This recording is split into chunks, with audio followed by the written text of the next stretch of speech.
প্রজাতন্ত্রের চরিত্রকে এটা পরিবর্তন করেছে। পঞ্চদশ সংশোধনী আপিল বিভাগ বাতিল করেন, তাহলে তত্ত্বাবধায়ক সরকার ব্যবস্থা পূর্ণাঙ্গভাবে সংবিধানে ফিরে আসবে। সাবমিশনের মূল কথা এটাই ছিল যে পঞ্চদশ সংশোধনী যেভাবে পাশ হয়েছে তাতে অনেক পদ্ধতিগত ত্রুটি ছিল।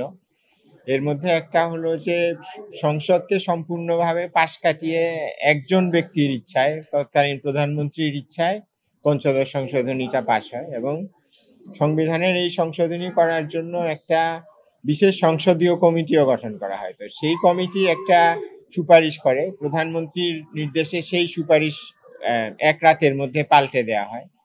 পাল্টে দিয়ে তারপরে পার্লামেন্টে এটার ব্যাপারে কোনো আলোচনা না করে এই সংশোধনী পাশ করা হয়। তারপরে এই সংশোধনী পাশ করার ক্ষেত্রে একটা গণভোটের প্রয়োজন ছিল 142 ধারা অনুযায়ী। সেই গণভোট করা ছাড়াই এই সংশোধনীটা পাশ করা হয়।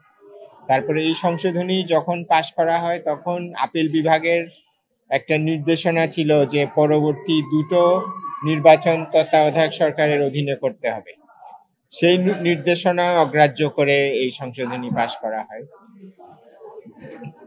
কাজে এই সংশোধনী পাশ করার ক্ষেত্রে সংবিধানের অনেক নিয়ম নীতি ধারা অনুচ্ছেদকে উপেক্ষা করে, ওগুলো লঙ্ঘন করে এই সংশোধনী পাশ করা হয়, এবং এই আইনগত ত্রুটিগুলো এত গভীর যে এগুলোর কারণেই পুরো পঞ্চদশ সংশোধনীটা বাতিল করা উচিত, আমরা এটা বলেছি। আর যদি সংশোধনীর বিষয়বস্তুটাও দেখা হয়, যে এর বিষয়বস্তু ছিল বাংলাদেশে একটা কর্তৃত্ববাদী শাসন ব্যবস্থা প্রতিষ্ঠা করা, এবং এটা করার জন্য যেটা করা হয়েছে, নির্বাচন ব্যবস্থাকে এই সংশোধনীর মাধ্যমে ধ্বংস করা হয়েছে, যাতে করে ওনাদের ইচ্ছা মতো নির্বাচন করে চিরস্থায়ীভাবে ক্ষমতায় থাকতে পারেন, এবং এটাতে ওনারা সফলও কিন্তু হয়েছেন।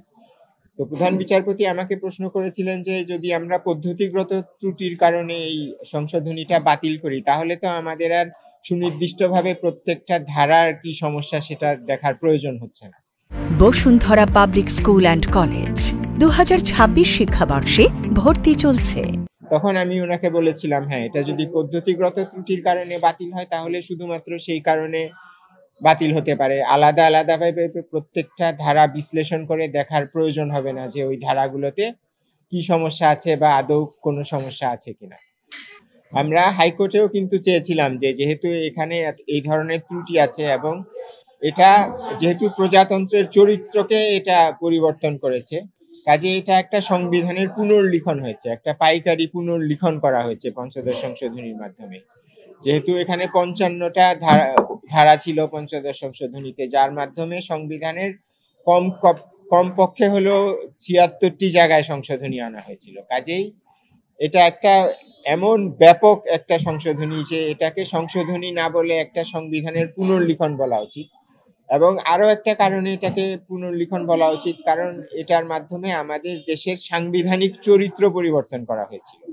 চতুর্থ সংশোধনীর মাধ্যমে যেরকম আমাদের দেশের সংবিধানের চরিত্র পরিবর্তন করা হয়েছিল, আমাদের দেশের সংবিধানকে একটা ডেমোক্রেটিক পার্লামেন্টারি সংবিধান থেকে একটা একদলীয় দেশের সংবিধানে রূপান্তর করা হয়েছিল চতুর্থ সংশোধনীর মাধ্যমে। কাজেই ওই সংশোধনীটাও এক অর্থে সংবিধানের পুনর্লিখন, এবং পঞ্চদশ সংশোধনীও একইভাবে সংবিধানের একটা পুনর্লিখন, কারণ দেশের সাংবিধানিক চরিত্র কাঠামো বদলে ফেলা হয়েছিল এই সংশোধনীর মাধ্যমে। কাজেই আমরা হাইকোর্টে চেয়েছিলাম যে পুরোটা সংশোধনী যেন ওনারা বাতিল করেন, কিন্তু হাইকোর্ট কিছু কিছু অংশ বাতিল করেছেন, আর বাকিটা ভবিষ্যতের সংসদের বিবেচনার জন্য রেখেছেন। তো আমরা বলেছি যে হাইকোর্টের যে এই অ্যাপ্রোচ, এটা ভুল ছিল আইনগতভাবে, কাজে এটা এখন আপিল বিভাগের এটা সংশোধন করে হাইকোর্ট বিভাগের রায় বাতিল করা উচিত, এবং পঞ্চদশ সংশোধনীকে পূর্ণাঙ্গভাবে বাতিল করা উচিত।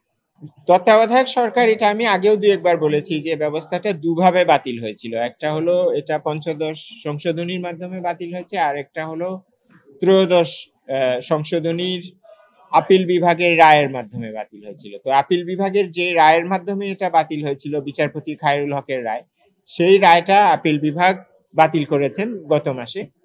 কাজে ওই দিকটা আপিল বিভাগের ওই রায়ের মাধ্যমে এটা অ্যাড্রেসড হয়েছে। এখন এই যে শুনানিটা আমরা এখন করছি, যেটা ডক্টর বদিউল আলম মজুমদার এবং আরো 3 জন আপিলকারীর পক্ষে আমরা যে শুনানিটা 2.5 দিন ধরে করলাম, এবং এই শুনানি আরো চলবে। এখানে আরো দুজন আপিলকারী আছেন, আরো কিছু পক্ষভুক্ত পক্ষ আছেন। তো এই শুনানি শেষ হওয়ার পরে যদি পঞ্চদশ সংশোধনী আপিল বিভাগ বাতিল করেন, তাহলে তত্ত্বাবধায়ক সরকার ব্যবস্থা পূর্ণাঙ্গভাবে সংবিধানে ফিরে আসবে।